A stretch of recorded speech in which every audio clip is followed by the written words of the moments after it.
Woo! We are live on LinkedIn. All right. First time Super live on LinkedIn. excited. Yeah. Awesome to have you here, Ryan. If anyone is watching and didn't know, Ryan and I used to work together, and he's Yes. literally like one of my favorite bosses of all time. So definitely super excited to have him on the show today. Feelings But yeah, mutual. um, awesome. I'm your favorite boss. Yes. I know how it Perfect. works. I know how it works. Oh my gosh. Alrighty, so I will let you introduce yourself a little bit. Just tell everyone, a little bit about you, Cool. professionally and also personally. What do you like to do in your free time, for example? Cool. Yeah, I will try to keep it brief, but I've spent the last decade working in startups exclusively in sales. So, a multiple time account executive and then a two-time head of sales. And just to give you some, I guess, context around like the arc of the story, I spent the bulk. I don't know how much of this Adriana. Maybe when we were talking when we were first onboarding, we went through some of this stuff. But I spent the bulk of my formative years living overseas. I lived in London, England for the majority of my teenage years and came back to the States to go to the University of Wisconsin.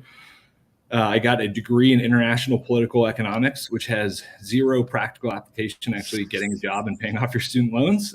So, like most people, I fell backwards into sales. Spent the first year and some change selling commission only insurance, which was quite the journey. I like to say that I learned way more than I earned. So basically, for like 24 months, I got my ass kicked, and then I figured out, hey, if I actually am selling a product that I care about and understand the value of, Mm. and hopefully if I have some benefits in a base salary, I could do pretty well.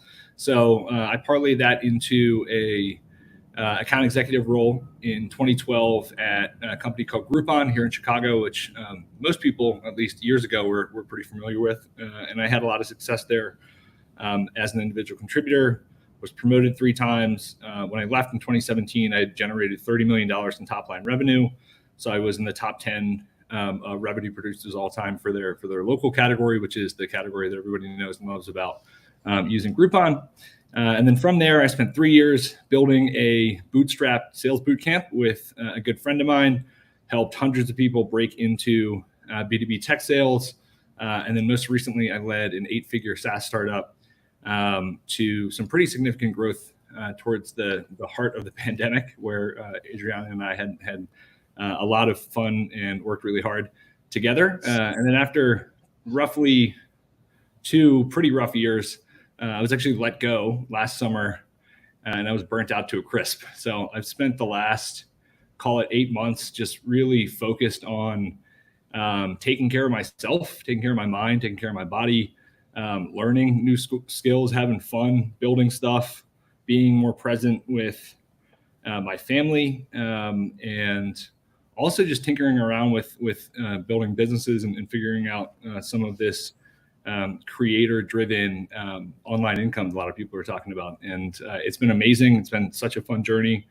My spare time now is spent with my 8-week-old son, my first child, and it's been taxing and tiring, but easily the most incredible experience of my life so far. So a lot of stuff going on, but all really positive and fun. That is awesome. Well, fantastic introduction. Definitely excited for today. We have a lot to talk about. So the main things that I know we wanted to cover were building like a second income online, especially by leveraging like LinkedIn in addition to your full-time role. Also, definitely want to touch on how to deal with companies like maybe not being supportive of your personal brand Mm. or side business. I've definitely heard those concerns from a lot of people. And I've also talked to like a surprising amount of people who either decided to leave jobs or who ended up being let go because of that. Mhm. And then also scaling an online business. Just in general, I mean, whether it's a side hustle or it's something that you do want to do full time eventually, but just to really like have that be geared towards your big financial goals. So I definitely want to start out first with like, why would someone who is a successful salesperson, is already making like a good salary in their role, why would they like? Why would you encourage them to do something additional on the side. If they're like, dude, like I already work hard. Yeah. There are major goals that like I do want to get to, but I don't know. How do you kind of find that balance? I think it's difficult, and I also think it's not for everybody, which is totally okay. Some people are just okay with their full-time position, and they really don't have any interest in building or doing anything from a, I guess, entrepreneurship or income generating perspective outside of what it is they're doing, which is fine. Yeah. When I think about salespeople in particular, I think it's a unique situation because side hustles for me, it's less honestly about diversifying your income and sort of creating a bunch of these passive revenue streams. Because normally passive doesn't really mean passive, or there's something shady going on with it. So like when I think about side hustles, I think about helping people focus on developing their skills, their reputation, and their network to make themselves more indispensable at their full-time job. And honestly, what's cool about being in sales is you can have compounding effects of if you start building some of these skills that can help you generate income and build businesses for yourself outside of your full-time job. Those in turn actually help you become better at the job that you're doing as somebody that's tied directly to revenue. So like I see it as like I guess career insurance or protection in that like in order to maintain professional leverage throughout your career, you need to be prioritizing your own personal development, your personal growth. Because I think a lot of people, it's starting to come to fruition. A lot of people are seeing it now, maybe for the first time, especially those that are younger in their career. Like, if you settle for this sense of like job security, it's not normally there, especially if you're in tech and especially if you're in sales.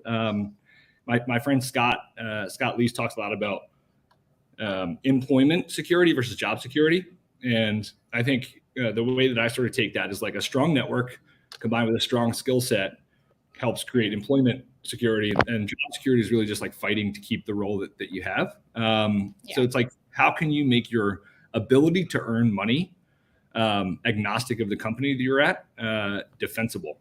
And then for salespeople, and honestly, I think of like anybody really in a go-to-market function, or anybody even like closely tied to gaining or retaining customers, like there are things that you can focus on developing that will give you, again, ample opportunity to not only get better at the role that you're in, but also think about how you can start deploying that in other areas of interest outside of the full-time gig that you have.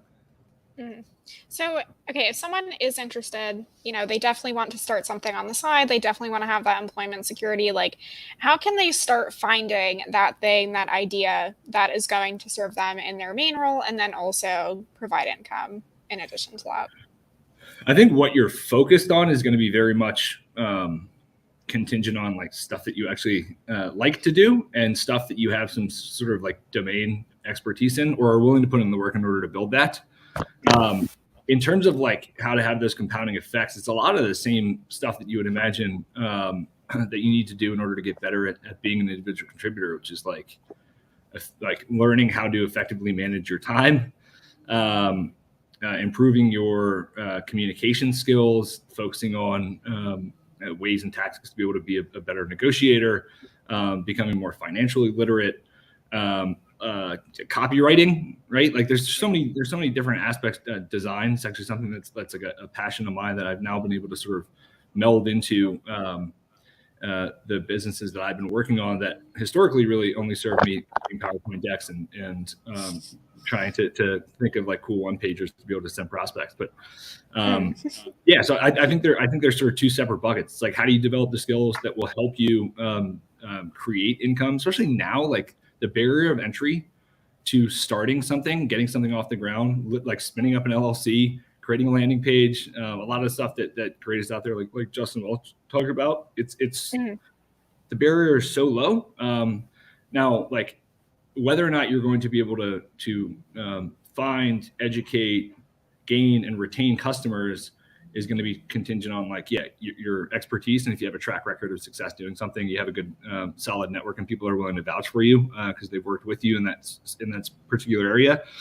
Because like the fake it till you make it for this type of stuff, it's much like sales. Like it doesn't really work because you get exposed pretty quickly when you have people, especially exchanging money for a good or a service that you better be Yeah. able to deliver on it. Definitely.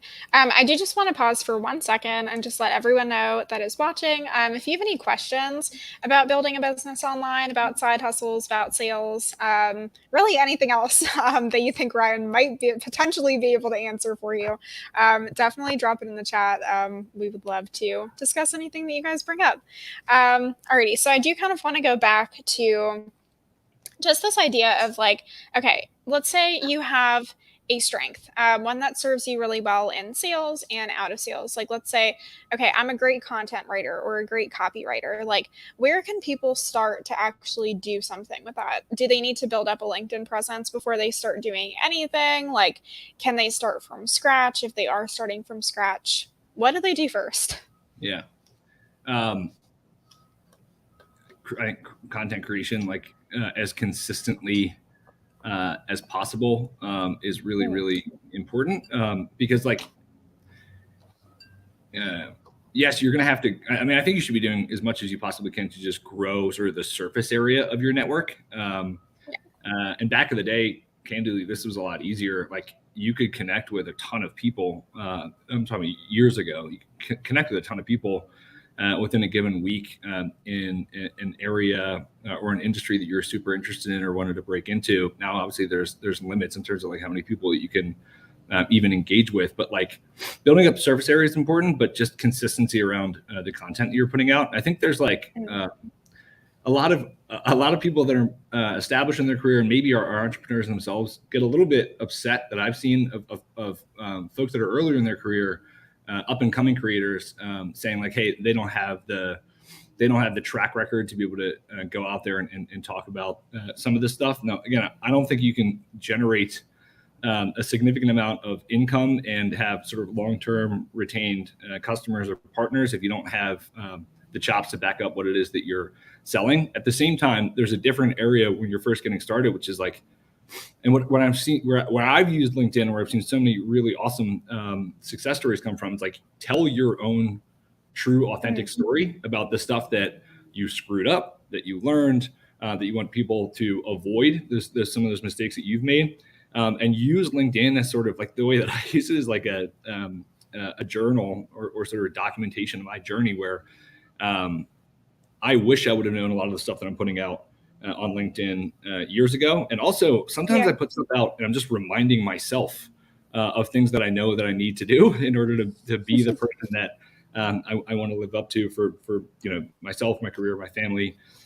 So I think documenting your journey, understanding how you can actually find small wins in, especially if you're working in a startup, like, you're doing so many different things and a lot of stuff is hard and a lot of stuff feels like you're failing or are under resourced or or not. Literally all the time.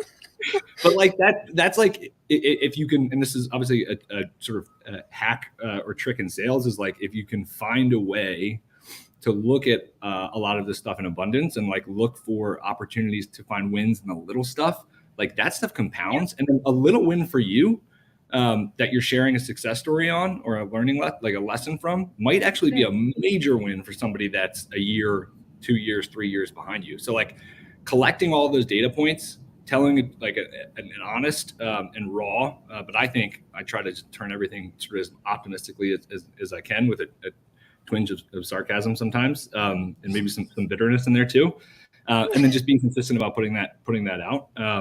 Yeah.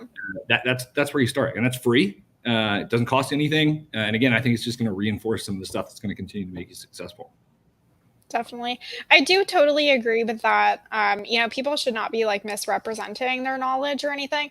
But one thing that does really piss me off about the people who were like, oh, like this person is new to the industry, is that, like, I feel like a lot of times what's kind of skipped over is that, like, a lot of people, who are new to the industry, are like, oh, like this person is new to the industry, is that, like, I feel like a lot of times what's kind of skipped over is that, like, a lot of people, who are new to the industry, is that, like, I feel like a lot of times what's kind of skipped over is that, like, a lot of people, in the tech industry like did not start out here. They have like full careers behind them, and they have a lot of like really good knowledge that they can share, like that is universal. And I know people in SaaS love to be like, no, like our sales is are so special, like it's so unique. And sure, like there are some things that, you know, like you do have to learn being in the industry, but there's so much about especially sales that it's like it's kind of universal. Sorry 100%. guys, but yeah, I It's so think it's true. super awesome that like people can get on a platform and like share their past experiences and still have it be like super relevant to this new career. For sure. I think I also, again, you get, like you get exposed pretty quickly if you're not delivering on the stuff that you're touting, and Mhm. especially if you're out there converting paying customers. Yeah. But it's easy to pass judgment, and especially if you're. This is something I wrote about a few months ago, but if you're looking at somebody and saying, like that person with that experience is doing that, I could do that, but you're not doing it. Like you're not doing it. Like they are. So it's kind of like some people can get upset because they watch other people maybe accomplish or do things that they Mhm. know in their heart of hearts that they could do if Yeah. they just dedicated the time to do it. I've been that person, I will fully admit. No, At the different. same time, like it can be really good motivation because it's like I feel like sometimes you look at people and I'm like, oh, I could totally do that, which is pretty awesome. The difference is Ted, then doing mhm, it, which I've seen you do time and time again. It's like, oh, so that's the difference. it's a little hard to get there sometimes for Yeah, sure. sure. Um, Ted in the chat asked, what specific side hustles is Ryan working on now? I do want to Yeah, mention your newsletter, which is one of my faves. So, cool. Thank you. Yeah, but I I'll let you work with take. the. We're not monetizing the newsletter right now, but that's something I'm working on with my friend Scott again. What I've done from like a revenue generating standpoint is I help people build landing pages and websites. And one thing I'm super passionate about, which is sort of funny because it's very topical for what we're talking about today, is giving people a platform and helping them with the tools in order to stand up and build things for themselves. So like there's two good friends of mine, Tom Natoli and excuse me, Ant Natoli and Tom Malamo, and they just launched the Revenue Lab a few weeks ago, which is a prospecting boot camp. I help them create, design, copyright, and sort of construct some of the curriculum around the work that they're doing there. And my friend Scott and I are currently in the mix working on a community project ourselves that we're really excited about. But Mm. it's been a labor of love, and Adriana too. Another reason why I want to get as much of your advice as I can. I will do my best. Okay, so I definitely do want to get into like, especially people who are trying to stand up something, start a business, and they don't really have a lot of money to like dedicate to this. Um, if they've already kind of started building an audience on LinkedIn or they already have like a decent sized audience, like what can they do to like create a website, kind of get everything in place to actually start taking clients, but without it being like something that's, you know, super expensive for them? I think it's an awesome question, and I also am excited about the answer because, and now everybody's sort of financial system situation is different, and what they're able or willing to invest in order to build something or grow something is going to be different. But Mhm. right now, like there has never been a better. I talked about the barrier of entry to standing something up. There's never been a more affordable time to be able to brand yourself and create a business and create a digital storefront than there ever has in the history of the internet. And there are so many affordable tools or even free tools out there to help you stand some of that stuff up. I personally am a big fan of a platform called Kajabi. It's what I've built a number of courses, a number of websites on, and it's what we're actually working to build our community platform on right now. And it's just like so mind blowing to me that, and I have a lot of friends that are founders, and one of my best friends is a software engineer. He coded and paid his way through college and started a business immediately, actually before graduating. And like the amount of time and energy and resources and skill that it takes and used to take in order to design and effectively create a website, comparatively speaking to what you can do with some of these no code tools now, is like mind Yeah. blowing. The fact that you can have an all in one platform to stand something up like that at a pretty affordable rate. And I mean, on Kajabi's front, I think it's a couple $100 a month for multiple websites, and there's other providers out there. I think Card, for one, is either low I cost love or Card. free. It's like $19 a year or something crazy for like one website.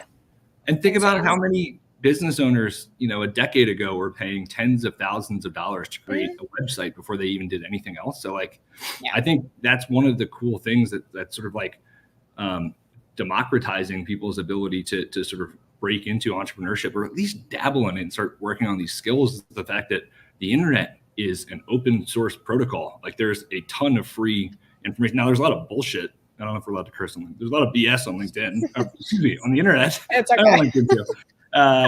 There's a lot of BS on the internet. So you have to like our job now is less like get access to the information. I mean, our job isn't like humans. It's not about getting access to information. It's about curating the information. So it's about like, where do you actually go to find credible sources to be able to research and start sort of deploying some of that stuff. So I think there's a million different options. All you got to do is Google it. Yeah. So, okay, talk to me about getting started. Let's say you have your idea, you have your audience. Should you start with something bigger, like a course, like a community? Should you start with something smaller, like a monetized newsletter? Is there kind of any advice that's universal? Does it depend on the person? I think you're gonna have people that like have very strong opinions on this stuff, one way or the other. I've probably gotten myself into trouble in that I am very much about like give stuff away for free and then accumulate as many testimonials from people that you've helped as possible, and then use that as leverage when you start looking to monetize your services. Like, some of the work that I did before I started working sort of a more formalized manner with my buddy Scott is like, I came to him with ideas, but also some like already built out material and resources. So like, I came to him with stuff that like I spent my time on, which is obviously valuable for me, but didn't actually cost me anything outside of making sure that I prioritize getting it done. And I brought that to somebody that has substantially bigger network than I do, and also it's just somebody that I respect and wanted to work with. So like, if you can, if you already have a decent enough following, and you already have sort of an idea and a thing that you want to go after, and you're just looking for social proof, and you're looking for like, hey, here's a track record of things that I've done quantifiably that show that I could work with you on this. Do it for free. Don't do it for free very long, but make sure that you at least get enough people in your corner that are willing to be like, this is a good person. I want to work with them. I have worked with them, and I would again in a heartbeat. Yeah, for sure. So talk to me about this, because it's happened to me as well. I know it's happened to other creators, in the sense of that, like, okay, you have a cool idea. It's not necessarily something that you can do totally by yourself. Like, either, it's just a really big project, or there's like things about it that you don't know. And someone else definitely knows more than you, about that aspect. And I think it can be really difficult to find people, who you can partner with, who like are trustworthy, are consistent. So like, at what point should you start reaching out to people? Should it be someone that you already know? Like, how do you find those partners to like create a business with? This is like my favorite. I love that you asked this question, because like, obviously the big trend is like solopreneurship. So like, how do you stand up things just for yourself? But like, one of the reasons why I loved sales so much in the early days is like, I got to interact with people. Like, I had teammates, and like, it's an individual sport, so to speak, but it's also very much a collective team effort. So it's like, when I'm building stuff, I want to find people that have complementary skill sets. And I know I keep using Scott as an example, but we've done a lot of work together. Like, there's a lot of things that Scott just does not want to do, and nor does he really have like the experience or skill to do on sort of like the technology side and design side, et cetera. And there's a lot of stuff that Scott does that I am way farther behind in my career. And as much as I aspire to follow in his footsteps for certain things, like, just try to find people. One, and you mentioned trustworthy. Try to find people that you know in your heart of hearts, after spending enough time with them, align with your sort of moral compass and core values. But two, like make sure that you have things that you're really good at, you enjoy doing, that they don't and are not, and vice versa. And honestly, like, people say don't work. I don't know who these people are, but people say don't like work with your friends. I've had certain situations where I've worked with my friends and I've gotten burned, and I've had plenty of situations where I've worked with people looking at those sort of two check boxes, sort of the moral compass alignment and the skill set alignment stuff, and we've done amazing things together. And like, I think you can go to business with somebody and then become friends. I also think it's really cool to have somebody that you know, trust, and love, that is a friend that you can then turn into a business partner. Definitely. Paige on LinkedIn said $19 a year for a website. That is a steal. Yes, it is. Love card. I try to talk about them as much as I can, so I'm so happy you brought them up. For sure. No, they're super awesome. Okay, hold on. We actually just got something else in the chat. Okay, Chad said, I was laid off in January and picked up some side work doing sales consulting, which was something that I set up a small LLC to do a few years back for side income. I'm looking for some advice on balancing my consulting work with my search for a new role. I hesitate to advertise that I'm consulting on LinkedIn because I want to land a full-time role. Any thoughts on the proper balance is appreciated. This is an awesome question. A fantastic question. And Chad, I don't even know if that I'm going to give you more sage advice than you've probably already given yourself. Clearly, like, you already have a lot of the drive and motivation to go out and find opportunities to add value, but also monetize your sort of expertise and experience. So that's the big part, is like actually being able to go out, sort of productize yourself and your services in a way that can bring some consistency of driving revenue on the consulting side.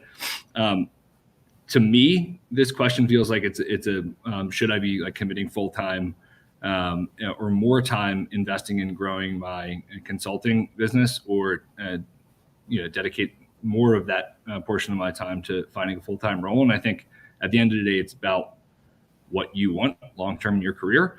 I don't think that you need to necessarily be out there advertising all the consulting work that you're doing in case that it turns off some of the hiring managers you might be engaging with. At the same time, and I know we're going to get to this later, Adriana, but I think expectation setting with any company that you're going to get into a relationship in that regard with is really important. So like, if you're planning on continuing those consulting engagements post joining this company full time, I think it's important for them to know that. I think it's important for you to know what's written in your employment agreement to make sure that you're not getting burned down the line.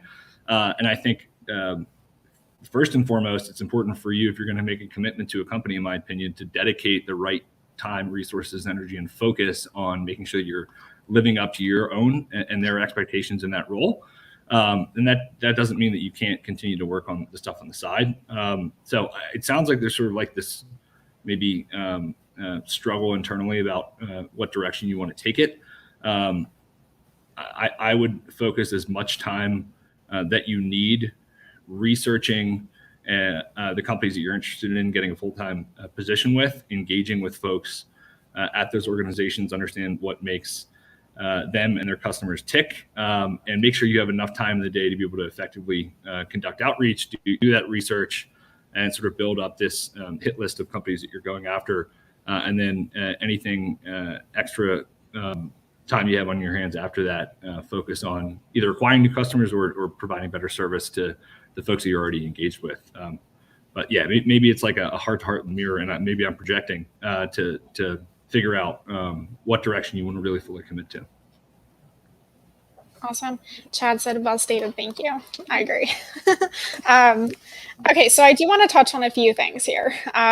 One of which is that I do want to acknowledge the unfairness of the situation sometimes, because I think that it can be really difficult, like as an independent contributor, to be doing something on the side and then have it feel like it's potentially going to either affect your job search or your career. While at the same time, it's like, all these C-level executives have like 18 different companies that they're advising for.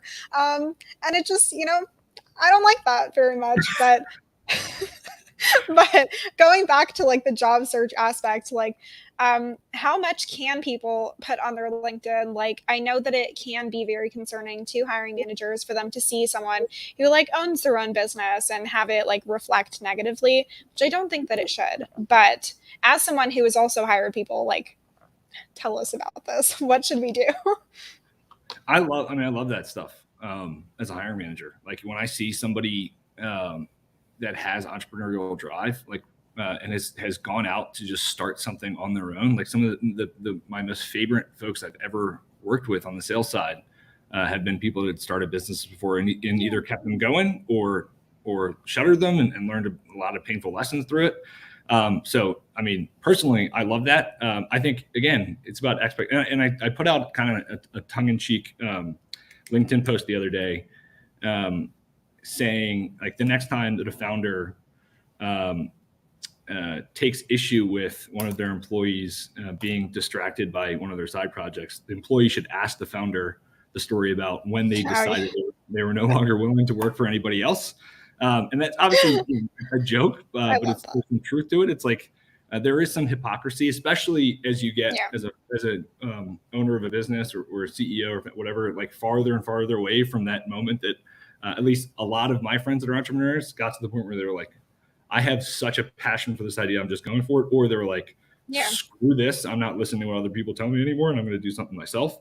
So I do think there's some hypocrisy there. But then my friend Amy Wallace chimed in. She was like, you should never even get to that conversation because you should have already set those expectations and been transparent about it up front, which is 100% fair. I will say though, like not everybody has their entrepreneurship, entrepreneurial endeavors or side hustles already baked out when they're going into but again, it's just about transparency and being upfront. And I would say, if you go into a conversation with a hiring manager to talk about the fact that you were laid off and I know I'm going back to Chad, but like you were laid off and you took it upon yourself to go out and leverage your experience to generate income for yourself while you were literally doing things that are going to get you better at being in a sales role, leadership, individual contributor, whatever. And you get ahead, just like in sales, get ahead of the objection and talk about, hey, I understand why this might be a concern in terms of time management, making sure that that's why sales is also great. Like success, for better or for worse, is often quantifiable. And it's like, if you're able to uphold your end of the bargain, what you do outside of your full-time role or the hours that you're spent focused on delivering, that's up to you. And of course, so long as it's like above the bar and all that. But like, I just think people should use it to their advantage. Like, everything related to entrepreneurship or starting any sort of business, and I'm still very much in the early stage. I dabbled in startups. I've dabbled in investing in companies like before I knew any freaking clue about what I was doing.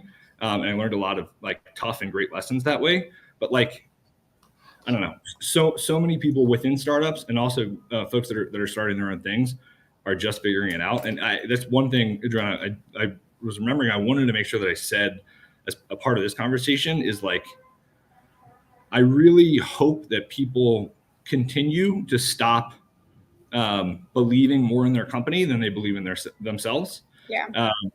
Because you'd be surprised all the people that you see that are wildly successful and that you look up to in your career that might be a couple steps ahead of you. They either in that moment that you're looking up to them or not too long ago had no freaking clue what they were doing and were just showing up every day, willing to get punched in the mouth and continue hypothetically speaking. And we're just willing to figure it out. And like, you can also do that. So, just because somebody looks super successful on the outside, which they absolutely are and could be, that doesn't mean that you don't have the ability, drive, determination, and sort of figure it out ability to go out and do it yourself. Yeah. Definitely. So, okay, I do just kind of want to rewind for a second because I love what Amy said about like being transparent. But like you also mentioned, like, a lot of times we do join roles and then several months in or several years in, like we realize, okay, we are passionate about this other thing. Um, and someone might want to pursue that part time. But what do you do in a situation where you've tried to be transparent with your manager, with leadership, whoever? Um, and they are not very happy about the fact that you're doing something else on the side, like assuming that there's no legal issues, like it's not a competitor to your company or Yeah. anything, that would violate like non-compete agreements or anything. um, what do you do? Like, where do you go from there? I don't think I'm going to have, a real mind blowing response to stage run. I think it's like, there's two things. It's one, continue like to be, if you believe in the company and you believe that you have a good opportunity there, continue to do whatever you can to deliver results and hit and exceed what's expected of you. And the second is, if you're really passionate about what it is that you're doing on the side, or you're not willing to give it up, or you think that it's unfair, you just Yeah. have to be okay with worst case scenario, which is they're going to fire you. Like you have to be okay with that. At will employment is a hell of a drug for a lot of companies. And I actually talked to a lot of people that are considering going into sales roles or any role really at early stage startups that might be sort of in an established company or comfortable in the place that they're at. And I'm just like, Mhm.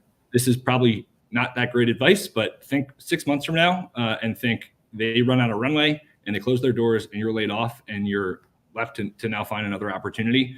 Um, Yeah. can you sleep at night knowing that that's a real possibility? And like, that's very simple, but people are like, yeah, I could. And I do. Some people are like that. Some people are like, hell no, I'm staying in the job that I'm at. Yeah. But I don't know. I think there's not one right answer to that stuff, but I think you just have to prepare for the worst and hope for the best and continue delivering in the role that you were hired to do. For sure. Okay, so what would you say are like the biggest challenges that people run into when they are trying to create a new business or side hustle? Man. Um,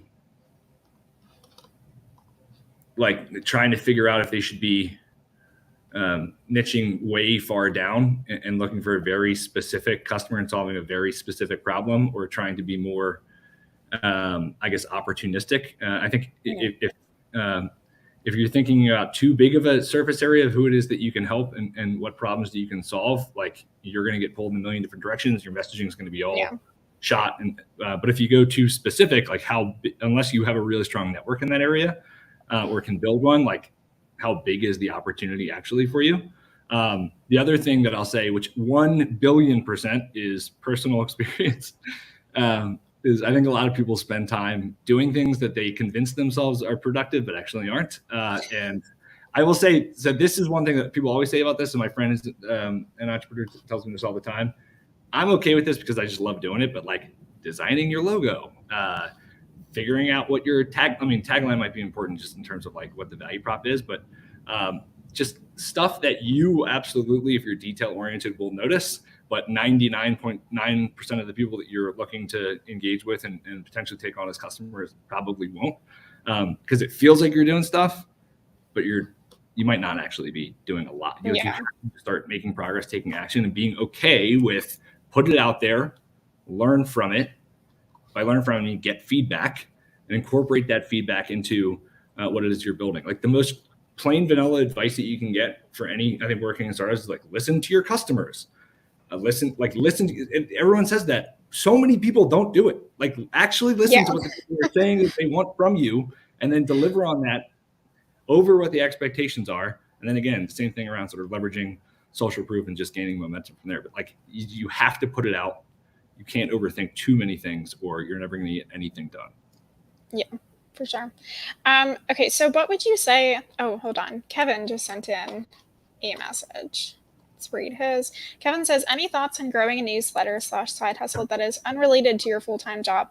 Is it worthwhile to share content on LinkedIn from a business page? For the newsletter, is it always best to share content from a personal account? He also says, I'm nervous about posting consistently about an unrelated project on LinkedIn, which I primarily use for my role in SaaS sales.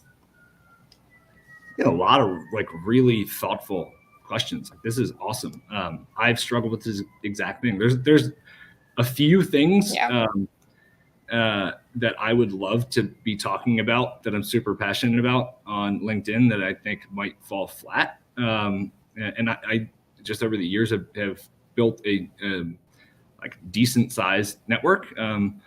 I think one thing is you have to be okay with the fact that a chunk of your network, and this is going to happen anyway, even if it's like your curing disease, they're just not going to care. So like they're either not going to care, they're not going to pay attention long enough to understand what value you can deliver, or they're going to hate you regardless of what you put out. So like think about those buckets of people and then just like completely throw those people and think about the small subset of people that in the world of LinkedIn, small subset can mean over time, thousands, tens of thousands of people that can actually truly benefit from what it is that you do. And Kevin, I've been thinking about this a ton. And actually, Adrian, I'd love to hear your take on this.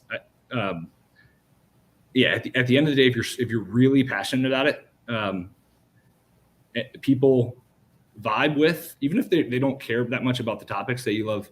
Planting tomatoes, planting tomatoes. If you're super passionate about it and you can find a way to creatively incorporate it into the content you're putting out, and like that, they can tell that that's your true, genuine self. They're going to love you for your enthusiasm for planting tomatoes, not for understanding. And hey, maybe you'll convert some people into tomato lovers. I don't know what the tomato thing. Okay, so like I am kind of curious to hear your input on this specifically, because I know that this was a big concern of mine while I was an SDR, because it did kind of start out that like in one of my roles, for example, like I did need to reach out to people through LinkedIn, but my LinkedIn was all about the stuff that I liked talking about and not at all related to like those people, their problems, or anything. And I do think that that made LinkedIn outreach a lot harder than it would be normally, which it's already like pretty difficult. So for me, like I just decided like F it, honestly. I don't think you can say the F word on LinkedIn Live. But it's like for me, it wasn't worth it. Like I want to talk about what I want to talk about. So I like really specifically decided to like, okay, well, I'm gonna find a company that either has a role or is like in the space that I can talk about all day. And I'm just not gonna like consider anything that's outside of that. But obviously, like that is difficult if you're in a role that you do like and you don't want to leave, but you also have this like completely separate passion. So if you are having to do LinkedIn outreach, like how do you balance that? Should we be making two LinkedIn accounts? Like, I never really found an answer for this, honestly. I don't know that I have a good answer. Besides, like, I'm very much in the camp of like getting over the fear. Like, again, I think people are going to be attracted to you for like showing your true, genuine self.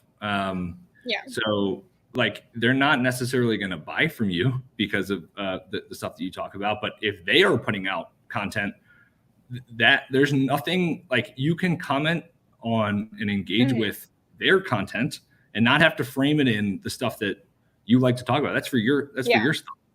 I think it gets really difficult when there's a lot of people that are prospecting through LinkedIn that don't with people that aren't putting out a lot of stuff. They're sort of either lurkers or they're inactive. And I guess like just talking through it out loud in those instances, a lot of those folks, it might be a good channel to like pattern interrupt and maybe get in front of them. Maybe they have LinkedIn notification set up and get it pop up on their phone. But those folks aren't necessarily or genuinely the people that are going to go through even know how to get to your feed and like look at your post history and be like, this person doesn't actually like in your messaging. If you can demonstrate expertise in whatever it is that your product solves, hopefully for that right person, that's what matters. And again, if you can go sort of outbound on the engagement side and get them tied in, they're not going to care much about, unless again, it's really, the antithesis of what it is that they believe in, the stuff that you're talking about. But again, at the end of the day, they're not going to listen to you anyway. So go outbound and engagement on their content, and then just realize that your messaging, getting in front of them, is really what matters, less so the content that you're putting out. That's kind of, I think, for your tribe and your people. Yeah, Lee mentioned maybe incorporating your natural personality and brand along with your profession somehow, which does kind of go into what you're saying of like, if you are messaging people, it doesn't necessarily mean that your entire profile needs to match it.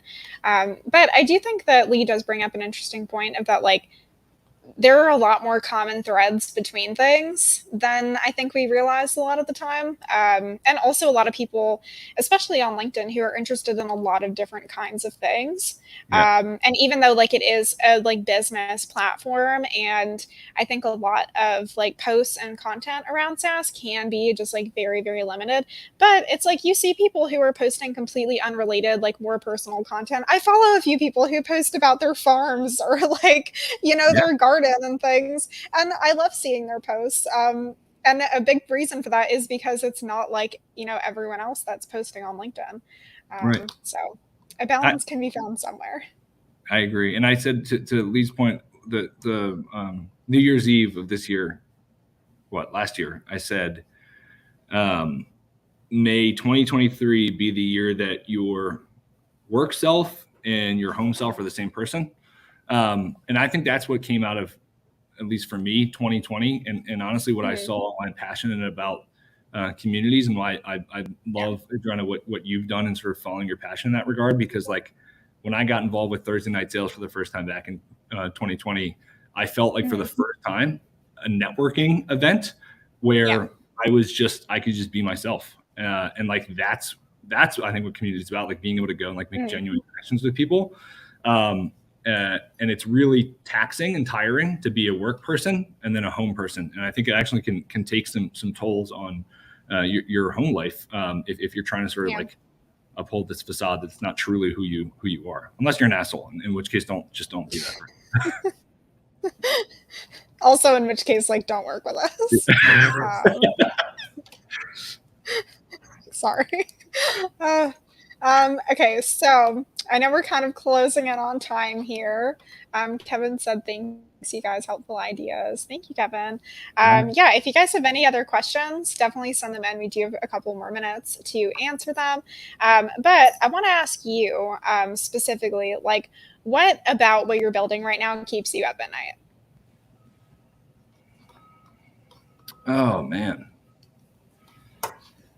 Look at the hard-hitting question. We're going to,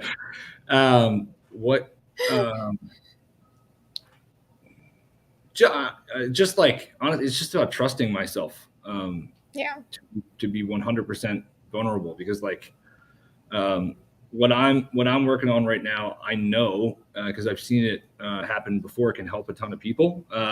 But like anytime that you're charging for a service when you haven't really done a ton of that on the entrepreneurial side, can just be a little bit, you just always second guess yourself. So like, I just think trusting myself and knowing that the things that I preach around operating with integrity, working with sort of a mission to serve other people and put other people first, and sort of not being willing to waver on the values that you sort of like built your career around, like this other stuff, and just being willing to show up and work. The other stuff will figure itself out. Like, as simple and LinkedIn-y as that sounds, I built my career on trusting that playing the long game is what's going to allow me to sleep at night, and what's also going to yield the biggest results. But of course, there are moments at 3:00 in the morning when I'm feeding my son, like, that I think about what could go wrong. But then you also can find an opportunity to snap back into it, what could go right. And then you start getting goosebumps, and then you want to go jump on the laptop, and your wife yells at you and all that stuff. Yeah. That's too early to be on the laptop, or late, depending on how you think about things. I agree. Oh my gosh. No, honestly, I do. I legit get some of my best work done. I wake up like 4 times a night, honestly. I do not sleep well. And oh my gosh, those like 1:30 mornings where you wake up and you're like super awake for some reason, like I love those. I would bet my entire career on just about like 1.5 hours before I Uh, get sleepy again, for sure. I I think that, and again, going to sound LinkedIn-y again, but like when I go outside and I take a walk, Hmm. especially if I'm stuck on a problem or trying to have sort of like a Yeah. breakthrough on something, it's insane how often it helps me snap back. The only other Mhm. time that happens is either in the shower with a random idea or at like 2 in the morning when I wake up for a second, I write a note in my phone and then I fall back Yeah. to sleep. Like those are the three Oh times. my gosh. For sure. Well, awesome. Thank you so much, Ryan, for being here today. It has been super fun. If people do have questions or they just want to connect, like where can they find you? Where should they reach out? I'll give you a second also to plug your newsletter and everything. So, Yeah. So thank you for this was seriously awesome. I don't do a lot of this stuff, but like, um, I know doing it with you, we're going to laugh. So mission accomplished on that front. You asked some really amazing questions. Some of the questions that came in were fantastic too. Just mhm. hit me up on LinkedIn. I started this thing last week with last Thursday or Friday with literally zero hooks, like long-term play, no plans to monetize or do anything like this on the coaching side, but this thing called daily walks, which is like literally during the time that I go outside and walk around, I'm responding to messages and also calling salespeople that are struggling right now because I know a lot of Yeah. people are. And I think one of the most selfish things that you can do in life is be selfless, because when you're selfless, you feel really good about yourself and you can help somebody. So if anybody out there is struggling, either laid off or really underwater in their role, I just want to help as many people as I can, because that same favor has been paid to me a million times over in my career. So just hit me up on LinkedIn. Awesome. Thank you so much, Ryan. If any of you guys were watching and you're not already a member of RevGenius, go to revgenius.com. We have an amazing Slack community of like 35,000 people at this point, all of whom like work in tech. We're super awesome. I know I'm biased, but it's definitely a fun place to be. And we also have free events every week. So if you just go to revgenius.com/events, you can see all of the free things that there are to join. Well, thank you guys so much for watching today, and I will see you